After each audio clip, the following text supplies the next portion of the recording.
अस्सलामुअलैकुम गाइस, क्या हाल है? ठीक हो? तबीयत से ठीक ही ने या अली मदद सारे बिरामानो जनाब। जिमें कि अज 6 मुहर्रम, ठीक है, अज 6 मुहर्रम है। अज अस जा रहे हैं 6वीं जलूस से रेल बाज़ार, खितियां वाले बाज़ार, ठीक है।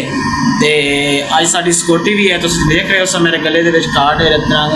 अज साड़ी सिक्योरिटी है STI की। कल तुम्हें पता है STI ना साढ़े पिछले जलूस नहीं बनी आई। अस साढ़ा इस इलाके का वखरा यूनिट है, अस अपना आप कंट्रोल लै सकते हैं, ठीक है। असी इस बार जो अपना कंट्रोल लैके आओ तो अगर सारे बिरा खलोते पहुँच चुके हैं। मैं लेट आई क्योंकि मैं नमाज़ पढ़नी आई, नमाज़ पढ़ी है तो बस अल्लाह खैर रखे। हम सब इन्ने अगर जलूस के अगर जलूस से जाके तो टोटली दिखाने हैं कि माहौल है। जिस भाई ज़ियारत करनी है ज़ियारत भी कर ली सी।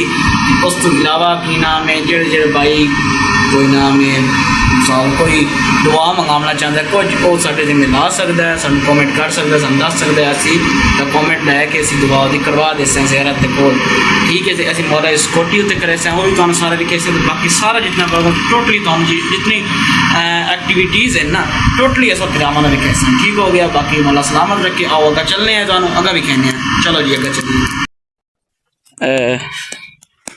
जिमें के देख रहे हो बिरादरान कोई साढ़े नाल कट्ठे हैं तो मोटरसाइकिल है असी चलने हैं। हम अल्लाह खैर रखे अगा जलूस थे तो बाकी जलूस तो सारा इंटरव्यू दिखाने हैं। तो आओ चलिए रेल बिरा तैयार हो? बस चलो यार, हेलो चलो चलिए, चलो चलिए।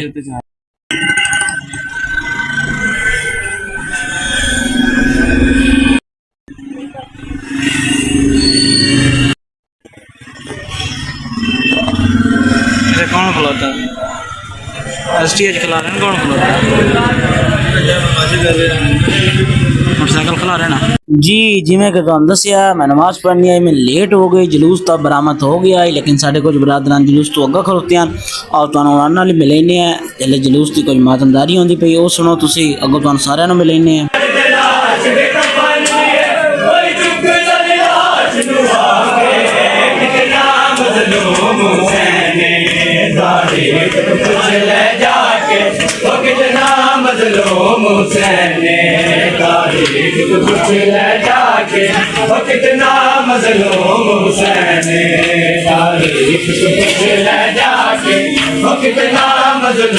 जी जिमें कि कुछ साढ़े बिरा छोटे भाई खलोते हैं सिक्योरिटी थे, मौला ने कबूल करे। अगर देखो जी अगर एक कुछ बिरादरान खलोते हैं। अगला पॉइंट है साढ़ा बाजार वाला मेन जड़ा आई जलूस से पास इंटरेस्ट आंदा पिया। बाकी साढ़े कुछ IS भी बिरा खलोते हैं तो मौला सब सलामत रखे। जलूस हम काफ़ी सारा से अगर ले आ चुके हैं, शुक्र है अल्लाह का। खैर खैरियत ना ले आ रहे अस अगर भी देखते जाओ जी। जिमें कि देख रहे हो काफ़ी सारा आवाम भी सारा कोऑपरेट कर रही है, शुक्र है अल्लाह का। सब खैर पुलिस भी बहुत कोऑपरेट कर रही है। देख रहे हो इतने शिफ्ट चेंज कर दी, बंदे चेंज कर दिते, इतने नवे बंदे ले आए। थोड़ा बिरा भी खलोता है ना चीज़ जही तो बैक साइड से पुलिस की वेखते पे उसो सब कोऑपरेट कर रहे हैं, शुक्र है अल्लाह का। असी इस जगह ताई मोड़ ताई जो शेख लोरी उस ताई लैके आए। वेख रहे हो इतने भी रस्से अस लाए हैं सिक्योरिटी से 2 लड़के जोड़े खलोते हैं, शुक्र है अल्लाह का। खैर खैरियत नाल आ गया तो ये जलूस इस टाइम मुड़न ते आ वेंदे ना जो जंग के रिहायशी हैं जो वेदे पे उसन भी लोग हम दस रहे हैं कि शेख लोरी तो मुड्ढे टाइम ना उस जगह ते पहुँच आए हैं। तो शुक्र है अल्लाह का को पुरसकून तरीके नाल पुलिस की भी पूरी रेंजर आई, मैं ना फौज भी आई हुई आई तो बेहतरीन निज़ाम हो गया, सोना हो गया। ये हम पहुंचा खलोता है औरतों वाली जगह आई तो ये मर्दों वाली जगह इस पास मर्द जा रहे हैं, नीचे भी अपनी सिक्योरिटी आई। आगा जैन साहब कुछ कलब भाई ने समझा रहे हैं, कोई समझ जावे तो बेहतरी है, अल्लाह खैर रखे। जिमें कि जी जलूस अपने इख्तिताम में पहुँच चुका है, दबकरी पहुँच चुका है। इस बड़ी गली खफतियाँ इसे पास जलूस इंटर होना है। बाकी तुम सुनो मातमी हो रहा है, आखिरी संगत पंचर पाक लंगा वाली लगी हुई है। जंग जनाजा भी बहुत सारा नाम है, मौला दा करम है, ना चलिया ने तो ये आखिरी संगत उन्होंने लगी हुई है तो उन्होंने माथे भी तुम विखाने हैं सब बिरावान तो जलूस हम वेदे पे हो इस टाइम अंदर जाने वास्ते तैयार है, बिल्कुल खलोता है। देखो बहुत रश है।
ਜੀ ਜਿਵੇਂ ਕਿ ਇਹ ਹੈ ਦਬਕਰਾਂ ਦਾ ਅੰਦਰ ਜਿਹੜਾ ਵਿਹੜਾ ਹੈ ਮਿਸਾਲ ਇਹ ਸੜੀਂਦਾ ਹੈ ਤਾਂ ਕਿ ਲੇਕਿन ਇਹ जगह है जिस जुलूस इकट्ठा होना है ये मैं तो बकाया मेरे कुछ बरदरान खलोते हैं तंजीम दे ते जुलूस बस आ चुका है अंदर इंटर हो गया यह जुलूस ख़त्म हो गया इस टाइम ये अंदर वापसी शाह वाले घर जा रहा है जिस जुलूस निकले आई बरामद होया वापसी उन्होंने घर जा रहा है इतना ही असं हम लंगर पानी करे तो उस तो बाद की नाम है सानू इजाजत हो सन और गाइज देखने वास्ते व्लॉग लाइक शेयर किया करो कॉमेडी कर दिता करो कोई किसी गल दस नहीं आती है तो दस दिता करो कोई साढ़े गलती हुई है जा रहे हैं ऐसा वापसी वास्ते चेक कर सकते हो तैयार हैं सारे भाई जुलूस खत्म हो गया तो हुण जिस टाइम अस मिलते हैं अगले व्लॉग के जलूस के ओके गाइज अल्लाह हाफिज़।